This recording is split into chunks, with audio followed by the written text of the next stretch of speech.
Високите температури кои се најавуваат во деновите што следат можат негативно да влијаат на жителиците, прогнозираат агрометеоролозите.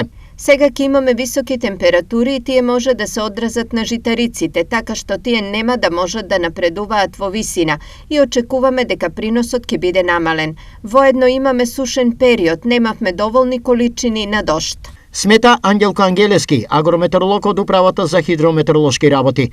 Од друга страна, овошките годинава се спасија од прелетните мразеви и тамо се очекува богат род.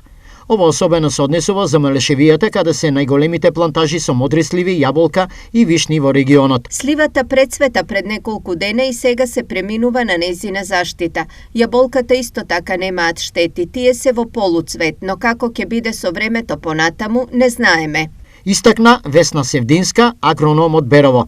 Во 2016 и 2017 година имаше сериозни последици од мрзнење на овошките во Берово, кога температурите во април и мај се спуштија под -5 степени. Во пониските предели пак имаше сериозни оштетувања на лозовите насади.